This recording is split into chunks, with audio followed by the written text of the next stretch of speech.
He arrived in the world unwanted, a harbinger of the darkness to come. Born Charles Mills Maddox in 1934, Manson's early life was a turbulent mix of poverty and neglect. His mother, Kathleen Maddox, was a teenage runaway, adrift in a world she was ill-equipped to handle. She offered him little in the way of love or stability. Manson's childhood was a revolving door of reform schools and juvenile detention centers. He was in and out of trouble, a product of the very system designed to rehabilitate him. Petty theft gave way to more serious offenses, each transgression etching a deeper mark on his soul. By his early 20s, Manson had already spent more than half his life behind bars. Prison became his perverse training ground. He learned to manipulate, to control, and to exploit the weaknesses of others. Behind the bars, a dangerous philosophy began to take root in his mind, fueled by his own twisted interpretations of the Bible and a growing sense of resentment towards society. He emerged from prison in 1967, not reformed, but rather forged by the flames of his own rage. He was ready to ignite a firestorm. The mid-1960s saw America in the throes of social upheaval. Amidst the counterculture movement and the rise of free love, Manson, a charismatic ex-convict with a guitar and a serpent's tongue, found fertile ground for his twisted ideology. He positioned himself as a guru, a spiritual guide for the lost and disillusioned youth of the era. He attracted a following, primarily young women, drawn to his charisma and promises of utopia. They became known as the Family. They were runaways, dropouts, and seekers hungry for belonging and purpose. Manson offered them a twisted version of both. He preached a warped gospel of love and hate, control and chaos. He spoke of a coming apocalyptic race war which he called Helter Skelter, a term he lifted from a Beatles song. He convinced his followers that they would be the chosen few to survive the coming storm and emerge as rulers of the new world. His words, laced with a potent mix of scripture, pop culture, and his own twisted parables, became their gospel. They believed him wholeheartedly. Manson craved recognition. He sought it in the heart of the entertainment industry, a world he viewed as both alluring and corrupt.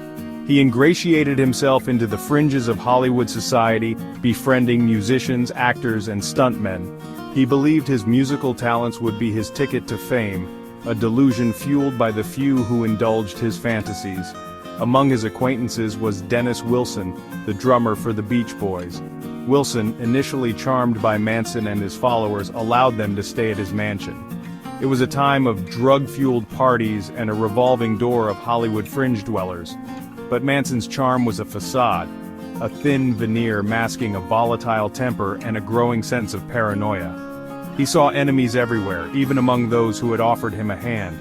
His teachings took on a darker, more menacing tone. He began speaking of the need for violence, for revolutionary acts that would ignite the coming apocalypse. The seeds of murder were sown in the fertile ground of his followers' minds, watered by his relentless indoctrination. The night of August 8, 1969 dawned hot and heavy in Los Angeles. The air crackled with a sense of unease, a premonition of the horror to come. Acting on Manson's orders, 4 members of the family, Tex Watson, Susan Atkins, Patricia Krenwinkel, and Linda Kasabian, set out for 10050 Cielo Drive. The house, nestled in the secluded hills above Sunset Boulevard, belonged to Roman Polanski, the acclaimed film director. Polanski was out of town, but his pregnant wife, actress Sharon Tate, was at home hosting a small gathering. Also present were celebrity hairstylist Jay Sebring, coffee heiress Abigail Folger, and Wojciech Frykowski, a friend of Polanski's. What transpired that night was a scene of unimaginable brutality. The family, armed with knives and a gun, stormed the house. They bound, tortured, and murdered their victims, leaving behind a scene of carnage that shocked even the most hardened police officers. The walls were splattered with blood, a testament to the savagery that had unfolded within. The next morning, the news of the massacre sent shockwaves through Los Angeles and across the nation. The horror did not end at Cielo Drive. The following night, Manson himself, accompanied by 6 followers, drove through the streets of Los Angeles. Their destination, 3301 Waverly Drive, the home of Leno and Rosemary LaBianca. Leno LaBianca was a supermarket executive, and Rosemary, his wife, was a co-owner of a dress shop. Manson, seeking to further incite chaos and fear, entered the LaBianca home first. He bound the couple, then left his followers to carry out his gruesome instructions. Leno and Rosemary LaBianca were stabbed to death. The word war was written on Leno's stomach in his own blood, a chilling echo of Manson's warped helter-skelter prophecy. The murders at the LaBianca residence, committed with a similar brutality to those at Cielo Drive, solidified the Manson family's reign of terror. The brutality of the murders shocked Los Angeles and the world.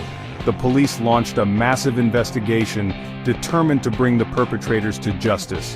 However, the investigation was initially hampered by dead ends and false leads. The Manson family, shrouded in secrecy and protected by their own twisted loyalty, seemed beyond the reach of the law. The break in the case came from an unlikely source: Susan Atkins, one of the family members involved in the Cielo Drive murders. In a jailhouse confession to a cellmate, Atkins boasted of her role in the killings, unwittingly providing the police with the evidence they needed. The confession, corroborated by other witnesses and physical evidence, led to the arrest of Manson and his followers. The trial of Charles Manson and his followers began in June 1970. It became a media sensation, captivating the nation and the world. Manson, with his wild-eyed stare and messianic pronouncements, became a symbol of the dark underbelly of the counterculture movement. He reveled in the attention, using the courtroom as his stage. The prosecution presented a damning case, detailing the gruesome murders and Manson's role as the mastermind behind them. The defense, hampered by the overwhelming evidence and the unpredictable behavior of their clients, struggled to mount a credible defense. Despite not personally participating in the murders, Manson's control over his followers and his clear instructions were undeniable. He was found guilty on 7 counts of first-degree murder and 1 count of conspiracy to commit murder. His followers, equally culpable in the eyes of the law, received similar sentences. The Manson family murders sent shockwaves through the American psyche. They shattered the illusion of peace and love that had come to define the 1960s, exposing the dark undercurrent of violence that lurked beneath the surface. The case became a cautionary tale, a reminder of the dangers of cult mentality and the seductive power of a charismatic leader. Even today, the Manson family murders continue to fascinate and horrify. The case has been the subject of countless books, documentaries, and films, each attempting to unravel the mystery of Manson's hold over his followers and the motivations behind their heinous crimes. The enduring interest in the case speaks to our collective fascination with the dark side of human nature and the enduring power of evil. The Manson family remains a chilling example of the dangers of cult influence. Manson, a master manipulator, preyed on the vulnerabilities of his followers, exploiting their desire for belonging, purpose, and spiritual enlightenment. He offered them a twisted path to salvation, one paved with violence and bloodshed. The case serves as a reminder that cults can take many forms, from religious sects to self-help groups to political movements. They are united by a common thread, a charismatic leader who demands absolute obedience and loyalty from their followers. The Manson family murders stand as a stark warning about the dangers of blind faith and the importance of critical thinking in an age of information overload and social media manipulation. It is a lesson we must never forget.